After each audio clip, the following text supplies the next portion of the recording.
नवलगढ़ के मुख्य बाजार स्थित गोपीनाथ जी मंदिर हॉल में नवलगढ़ के नागरिकों के द्वारा स्वर्गीय केशवदेव मिंतर की 45वीं पुण्यतिथि बड़ी श्रद्धा से मनाई गई। कार्यक्रम के मुख्य अतिथि पुलिस थानाधिकारी विनोद सांखला तथा अध्यक्षता शिक्षाविद रामनिवास शास्त्री ने की। विशिष्ट अतिथि पूर्व प्राचार्य डॉक्टर के.डी. यादव, नगर पालिका अध्यक्ष शोएब खत्री, उपाध्यक्ष कैलाश चोटिया, पूर्व जिला शिक्षा अधिकारी दीपचंद पंवार व गोवर्धन सिंह निठारवाल थे। इस अवसर पर सभी नगरवासियों ने उनके छाया चित्र पर पुष्प अर्पित किए और श्रद्धांजलि दी। श्री केशवदेव मिंतर सेवा समिति के कृष्ण कुमार दायमा ने उनका जीवन परिचय दिया। मुख्य अतिथि थानाधिकारी विनोद सांखला ने कहा कि स्वर्गीय मिंतर जी शोषित, वंचित, दलितों व पिछड़ों के मसीहा थे। उनके बताए हुए रास्ते पर हमें चलना चाहिए। इस अवसर पर मिंतर जी के भतीजे श्याम सुंदर शर्मा, जो टाटानगर वाले हैं, उनके निधन के कारण इस बार सम्मान समारोह स्थित किया गया। अतिथियों द्वारा स्वर्गीय मिंतर जी व उनके भतीजे श्याम सुंदर चोटिया को श्रद्धा सुमन अर्पित किए। इस अवसर पर श्री राम मिंतर, डॉक्टर दयाशंकर जांगीर, सज्जन जोशी, एडवोकेट किशोर जांगीर, एडवोकेट सुरेश सैनी, बजरंगलाल डीडवानिया, विशंबर सेन, नतमल मिंतर, एडवोकेट श्रीकांत मुरारका, रामकुमार सिंह राठौड़, महेश कुमार मिश्रा, आनंद सिंह शेखावत, भंवरलाल जांगीर, मोहनलाल चूड़ीवाल, जगदीश जांगीर, गिरधारी लाल, सीताराम घोड़ेला, जनार्दन घोड़ेला, चीतरमल नागोरा, तरुण मिंतर, विष्णुकांत शर्मा, विशाल सोलंकी, सोनू नायक, सी.ए. जितेंद्र वर्मा, रवि चिरानिया, सुनील सांभरा, ओमी पंडित, जेपी गढ़वासरा, श्याम सिंह तंवर, प्रदीप शर्मा बड़वासी, लक्ष्मण जोया, अवधेश शराफ, कैलाश सैनी, डॉक्टर अनिल कुमार शर्मा सहित सैकड़ों गणमान्य जन उपस्थित थे। स्वर्गीय मिंतर जी के सुपुत्र एडवोकेट ओम प्रकाश मिंतर ने आभार प्रकट किया। कार्यक्रम का सफल संचालन प्रख्यात हास्य कवि एडवोकेट हरीश हिंदुस्तानी ने किया। मुझे बड़ी खुशी हुई कि एक ऐसे व्यक्तित्व जो लोग उसके नाम से जाने जाते हैं, वो नवलगढ़ में पैदा हुआ। उन्होंने बहुत सारी चीजें में पढ़ के देख रहा था कि इस नवलगढ़ को बहुत कुछ दिया। ये बात अलग है कि वो राजनीतिक जीवन में कुछ नहीं कर पाए, लेकिन उन्होंने अपने व्यक्तिगत कार्यों से एक लोगों में नई सोच पैदा की। मैं कहता हूं, अगर उनकी सोच को आज नवलगढ़ के एक एक व्यक्ति अगर अपने जीवन में उतार दे, तो मैं समझ सकता हूं कि हिंदुस्तान का कि नवलगढ़ अपने आप में पहचान है। और मैं ये भी देख रहा हूं कि मुझे लगता है कि वो कोई ज्यादा एज में नहीं गए होंगे, और उन्होंने स्वतंत्रता संग्राम जो चला था उसमें भी उन्होंने उनका बहुत बड़ा योगदान था। मैं ये भी पढ़ रहा था कि वो दलितों के भी घर जाते थे और दलितों के बहुत बड़े नेता थे। उस जमाने में अगर ऐसा था तो मैं उनको वाकई सच नमन करता। उस जमाने में जब बहुत भयंकर तरीके से छुआछूत और जिस तरीके की सोच एक उस समाज में होती थी, और ऐसे समाज में उन्होंने दलित और मुस्लिम और ऐसे समाज को एक साथ लाने का प्रयास किया। खैर आज तो शिक्षा इतनी आगे बढ़ गई है, कानून इतना आगे बढ़ गया है कि अब वो चीजें संभव नहीं है। दूसरा, तो ऐसे समय में उन्होंने ये काम किया, तो मैं बताता हूँ वो भगवान से कम नहीं है। का काम लेके उनके बताए हुए आदर्शों पर, उनके शरण चिन्हों पर सबने वाले और मेरे सामने उपस्थित मेरे समाधान भी जितने भी लोग उपस्थित हैं,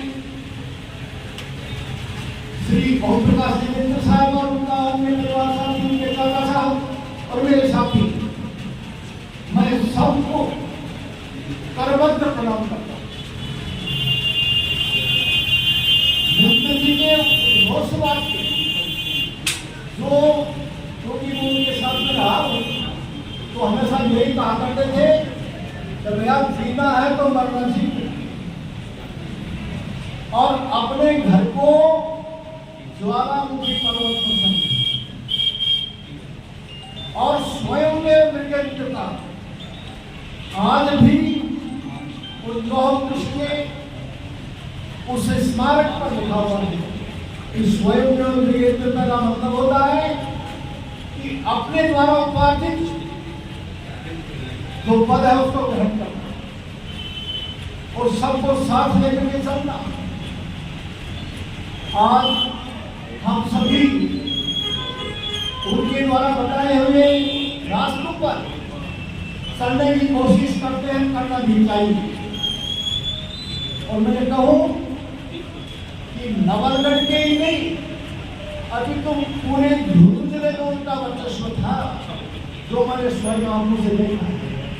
उनके साथ उनके मित्र शिवराज सिंह जी इधर उदय कुमार से काम कर रहे थे, तो हम भी मित्र जी के साथ उनका प्रचार करने के लिए वहां गए। तो वहां मित्र जी को सब लोग बड़े आदर से सुनते थे और उनके द्वारा कहे बातों को हृदय से याद करते। इसी प्रकार से झुंझुनू में भी जाते थे और खेती तक भी देखा हमने उनको जाते हुए, और उनके द्वारा दिए गए प्रवचन समझ लो, उनके द्वारा दिए गए भाषण सब लोग बहुत ध्यान से सुनते थे, क्योंकि वो बातें ऐसी काम करते। आज के इस जमाने में, क्योंकि वो जमाना दूसरा था और आज का जमाना दूसरा है, लेकिन ऐसे महापुरुषों की जो वाक्य हैं, आदर्श हैं, उनके द्वारा बताए हुए जो विधान हैं, हम अगर उनका पालन करते हैं तो हमारी समय की ओर से उनको सच्ची श्रद्धांजलि हो। यही सुना कि वो जब भी जो डिसीजन लेते थे, डंके की चोट पे डिसीजन लेते थे, क्योंकि उनका जो डिसीजन मेकिंग पावर था वही उनकी शक्ति थी। वो 36 कौम के लिए, खास करके कमजोर तबके के जो लोग हैं, उनके लिए पहली लाइन में आके खड़े होते थे और सच का साथ देते थे। मैं यही बोलना चाहूँगा कि मैं आदरणीय स्वर्गीय मित्तर जी के जैसा नहीं बन सकते हम, लेकिन उनके विचार, अगर मैं एक विचार भी अगर उनका अपने अंदर समाता हूँ तो मैं अपने आप को कुछ नसीब पाऊंगा। आज हर साल की तरह अपन मित्तर जी पूरे पीछे बना रहे हैं, तो मैं तो आपको ये कहूँगा, मित्तर जी ने किसी का कभी बोला नहीं किया। अपन एक मन में धारण करें कि हो सके वहाँ तक किसी का भला करे। मित्तर जी को रात को कोई 12 बजे बुला कर ले जाते थे, चले जाते थे। मैं तो उनके गोद में खड़ा हूँ। चुनाव के अंदर मेरे को याद है, जबरदस्ती में उनके साथ गाड़ी में मेरे को ले जाते थे। बच्चे को कहा करते थे ये रोने नहीं लगे। तो नवगढ़ के बारे में आपको सबको पता है, मित्तर जी तो 50 साल पहले काम किया। तो हमारे को आज उम्मीद है मित्तर जी के बाद में जो मित्तर जी का सपना पूरा करने के लिए हमारे विधायक डॉक्टर राजकुमार शर्मा कोई काम करने नवगढ़ के अंदर मित्तर जी का सपना पूरा करने वाले। नवगढ़ के अंदर कोई भी तरह की कमी नहीं आई। युवा साथियों, इस मित्तर का सानिध्य मिला है। सन 1975 में जब आपातकाल था, हम RSS के रूप में, RSS के कार्यकर्ताओं के रूप में आपातकाल का विरोध कर रहे थे, तो उस समय की राजनीति में कांग्रेस का कार्यकर्ता और कांग्रेस पार्टी का नेता होते हुए उन्होंने आपातकाल में रसबंदी, बाजार के अंदर अतिक्रमण की संबंधित समस्याएं थी, उनके समय में प्रशासन के द्वारा जो अनुचित कार्य किए जा रहे थे उनका डटकर विरोध उन्होंने किया। यह हमने हमारी आंखों के साथ देखा है, हमने उनका सानिध्य प्राप्त किया है। उसी समय का आपातकाल का वो नगर पालिका का चुनाव भी हमें याद है, जिसमें गोलियों से कैंडिडेट बताए गए थे, राजनीति का किस प्रकार से दुरुपयोग किया गया था वो भी हमने देखा है। और स्वतंत्र का विधानसभा का चुनाव भी उनके साथ कार्यकर्ता के रूप में बैठकर वो भी देखा है। तो ऐसे कर्मठ कार्यकर्ता जिनको किसी की आवश्यकता नहीं थी, सिफारिश की आवश्यकता नहीं थी, जिसके मकान पर छान थी, पक्के मकान नहीं थे, ऐसा व्यक्ति 24 घंटे जनता की सेवा के लिए तत्पर रहता था, वो व्यक्ति आज हमारे बीच नहीं है। और उनके कार्य और उनकी यादें हमारे बीच आज बनते हैं। आज 40 साल बाद हम उनको याद करते हैं, ऐसा वो शख्स हमारे बीच में नहीं है। और उनके संस्कार हमारे बीच में आज भी उनके विद्यमान है। हमारे स्थानीय जो विधायक हैं, भाई राजकुमार जी युवा हैं, कर्मठ हैं, वो उनकी अपनों मारवाड़ी में कहते थे गोड़ उड़ाना, वो उनकी गोड़ उड़ा रहे हैं, ये बात निश्चित है। मैं उनके उत्तर भविष्य की कामना करता हूँ। जय हिंद, जय भारत। अवसर पर दो पुरुष मित्तर जी को श्रद्धांजलि देने के लिए एकत्रित हुए हैं। उनकी पुण्य आत्मा हमारे सबके बीच में प्रेरणा देती रहे, हम लोग सत्कार्य करते रहे। और उनका जो सपना था नवलगढ़ वास्तव में अच्छा नवलगढ़ बने, उस कागार पर हम लोग चल रहे हैं। एक बार सभी कमरशीदी करते हुए गायत्री महामंत्र के माध्यम से हमने श्रद्धांजलि देंगे। एक बार सभी कमरशीदी करें, मेरे साथ साथ में गायत्री महामंत्र सहस्त्र उच्चारण। ओम भूर्भुवः स्वः तत्सवितुर्वरेण्यं भर्गो देवस्य धीमहि धियो यो नः प्रचोदयात्। उनके सूक्ष्म संरक्षण में जिन्हें हम लौह पुरुष कहते हैं, आज के श्रद्धांजलि समारोह के हमारे मुख्य अतिथि जी, अध्यक्ष महोदय एवं समस्त मंच पर आसीन मेरे सभी आदरणीय समाज की दिशा और धारा जिधर आप लोग रुख कर रहे उधर बन जाए, ऐसे शुद्धिजन मैं आप सबको प्रणाम और नमन करता हूं। एक ऐसे वीर, एक ऐसे शख्सियत जिन्हें मैंने अपनी आंखों से देखा, टूटी हुई चारपाई पर बैठे हुए देखा, दलित, शोषित, वंचित, पिछड़े के घर जाकर मिर्ची रोटी खाते हुए हमने देखा। उस वीर शख्स का परम आदरणीय गुरुजी भोलाराम जी के यहाँ माता जोहारी देवी जी के यहाँ 6 दिसंबर 1922 को एक उस लाडले का जन्म हुआ। गरीबी में पले, गरीबी में पढ़े, लेकिन एक ऐसा स्वाभिमानी व्यक्ति, आप सारे शुद्धिजन के बारे में जब सुनते हैं तो निश्चित रूप से हमारे रोंगटे खड़े हो जाते हैं। मित्तर जी की स्मरण में एक पुस्तिका पहले छपी थी, उसके बाद दूसरी पुस्तिका छपी, उसमें मुझे काम करने का बहुत मौका मिला। अपने आप को सौभाग्यशाली समझता हूँ कि उनकी एक एक लाइन लोगों के मन मस्तिष्क में आज भी जिंदा है। आदरणीय हमारे बीच में शास्त्री जी, गुरु जी बैठे हैं। ऐसे विद्वान लोगों के बीच में मिंतर जी का जीवन चरित्र, मेरा यहां तक मानना है कि हमें उनका जीवन चरित्र विद्यालयों में पढ़ाना चाहिए कि ऐसा एक शख्स, एक ऐसा गरीबी में पला, गरीबी में जीवन गुजारे। आप लोग सब ने देखा होगा कि पिछले दिनों तक उनका छप्पर हुआ करता था। कभी पैसा कमाने का उनका मानस कभी नहीं बना। उस जमाने में, जिस जमाने में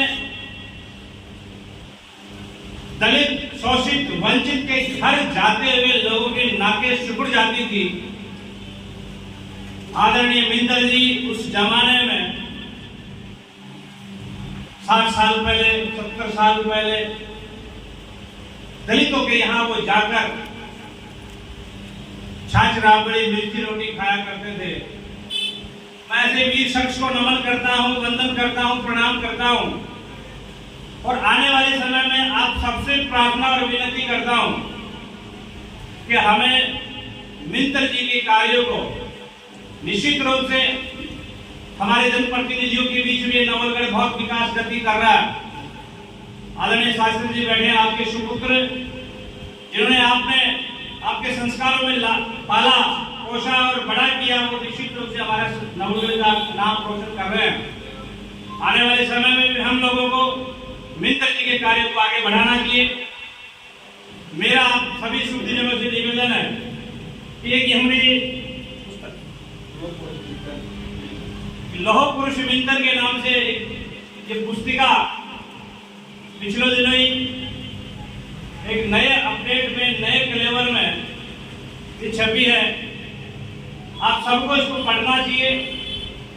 शिक्षा से जुड़ा हुआ व्यक्ति हूँ, इसलिए मैं अक्सर विद्यालय में भी ये निवेदन करता हूँ कि ये विद्यालय में ये पुस्तक पढ़ेंगे तो बच्चों में कुछ बनने की ललक आएगी। नैतिक शिक्षा कहने से नहीं होगा, लेकिन किसी का जीवन चरित्र हम लोग पढ़े और ये पाए कि ऐसा गरीब मसीहा, दलितों का मसीहा, गरीबों का मसीहा, मजदूर और पीड़ितों का मसीहा, जिन्हें कभी किसी भी पार्टी का कोई वोट दे या न दे, जिसने सबका उद्धार किया हो, ऐसे लोगों का अपने जीवन चरित्र अपने घरों में, अपने परिवारों में पढ़ा जाना चाहिए। समाज का ज्यादा डायरेक्ट संबंध होता है। तो मिंतर जी इस मामले में लोगों को कहता लड़ने का सीखो, लड़ो भी और तुम्हारे अधिकार भी प्राप्त करो। तो मिंतर जी इस बात को भी कहते। तो मिंतर जी जैसे लोगों की आज नवलगढ़ में जरूरत है। 1992 में कई क्षणों में तो यहाँ से चिकित्सक था, वो वार्ता पर चला गया। उनको बैठ के बात करते तो कहता हमेशा अरे नवलगढ़ में चल रहा है, वहाँ एक विंटर है तो वो बात करता है कितने करना है। मुझे भी लगा पता नहीं क्या बहुत होगा, लेकिन एक महीने बाद में केरल में वो शुरू हो गया ब्लड प्रेशर तक। किराने के लोगों ने कहा यार साहब यहाँ जी आए वहाँ पर, मैं मिला उनसे, वो से है क्या कहीं मैं पूछा वहाँ बोले जयपुर आ जाओ, आपका ट्रांसफर ना करवा। मैं जयपुर चला गया, मैंने तो सर लाने देने की कोशिश है, वो कह रहा है देखो आपको नहीं, मैं अपने आप आ जाऊँगा, आपको वहाँ मिलता। हम चले गए वहाँ पर, 2-3 कपड़ों के ट्रेन भी था, अजय जोशी का मकान मौजूद था। बोले कोई टैक्सी कर दो, टैक्सी के 30 रुपये मिले। बोले आपको 10 रुपये मिले, ऐसे सब 5-5 रुपये वो 40 रुपये करके।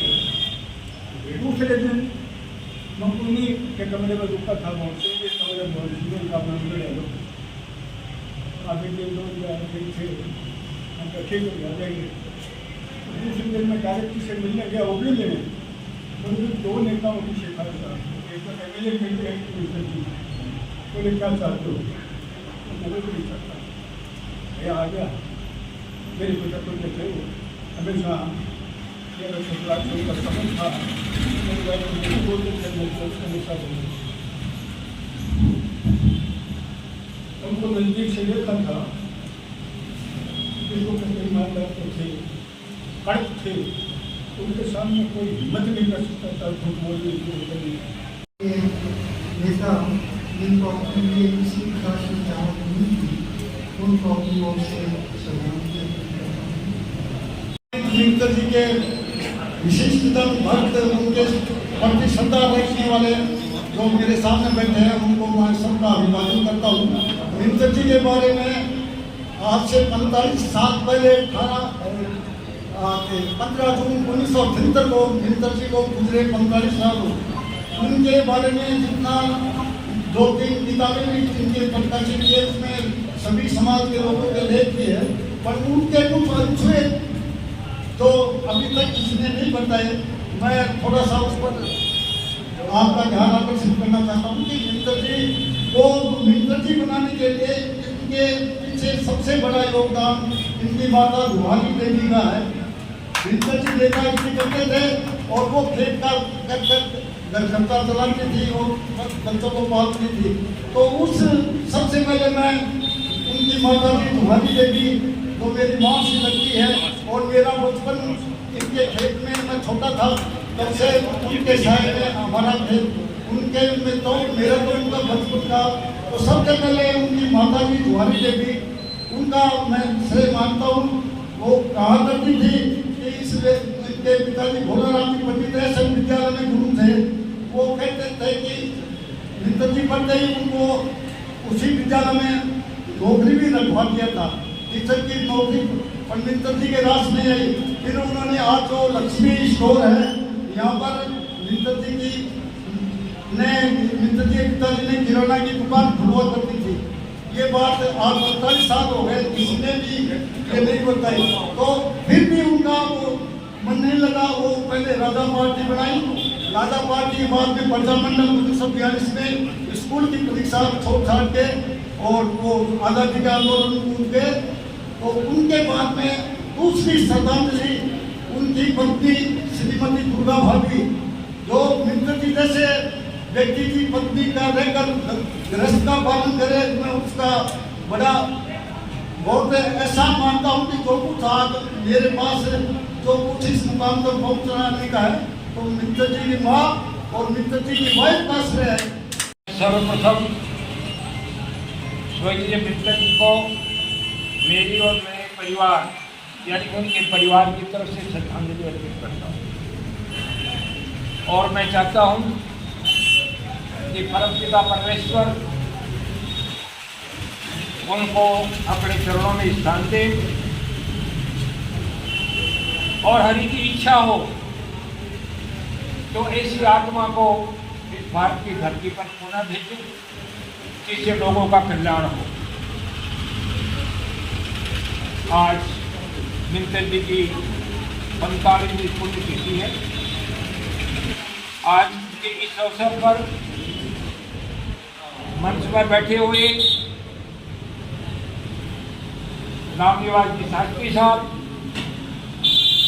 नगर पालिका के अध्यक्ष शोएब जी खत्री, मेरे बड़े भाई साहब गोवर्धन जी मिठारवाल, पूर्व शिक्षाविद और मेरे भाई दीपचंद जी पवार और यहाँ के नवलगढ़ के थानाधिकारी, एक योग्य थानाधिकारी विनोद जी सांखला साहब, इनको मैं धन्यवाद दूंगा कि वो इस अवसर पर, और मैं क्षमा चाहूँगा आनंद सिंह जी शेखावत और डॉक्टर दयाशंकर जी, इनका बड़ा आभारी रहूँगा कि वो इस अवसर पर यहाँ पधारे।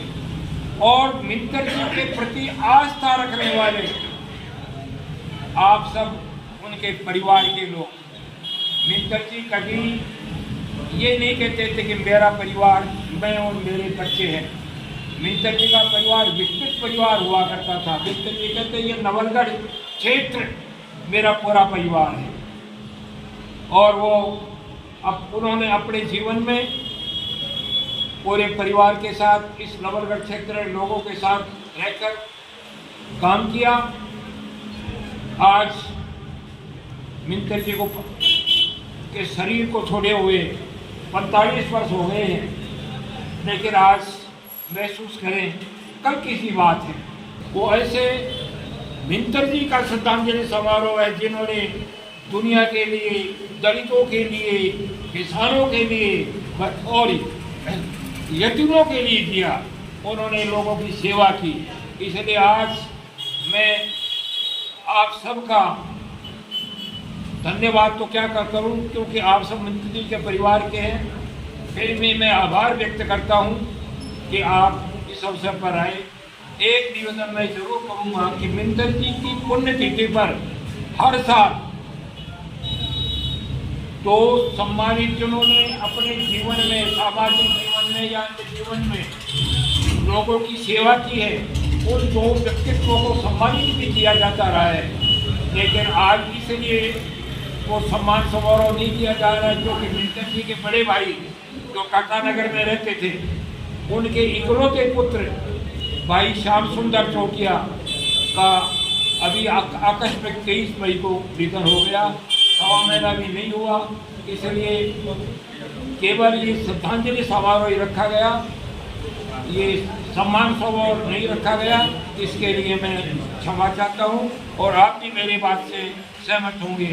जय हिंद, जय भारत। जैसे चित्र, जैसा कि महेंद्र जी ने बताया कि कहीं नवलगढ़ का नाम की चर्चा चल जाती थी तो इतनी सुगंध थी उनके नाम की कि मिंतर जी वाला नवलगढ़। चरित्र जैसे इत्र, मिंतर जग के मित्र, जोहारी देवी भोला राम जी के वो नंदन थे, सेवा के सजीव चित्र, पीड़ित हेतु सजल नेत्र, राजनीति में मिसाल, भाव कोटि से वंदन थे, शब्दों से मर्म स्पर्शी, कर्म से पारदर्शी, सिंह सा हौसला नवलगढ़ के चंदन थे, और माया का लोभ नहीं, बाहुबली का खोप नहीं, कहे वो करेंगे, वचन के अटूट बंधन थे। आप क्या कहे, गरीब का सहारा गया, नगर कहे श्रद्धा से, आप माटी के अभिनंदन थे, माटी के अभिनंदन।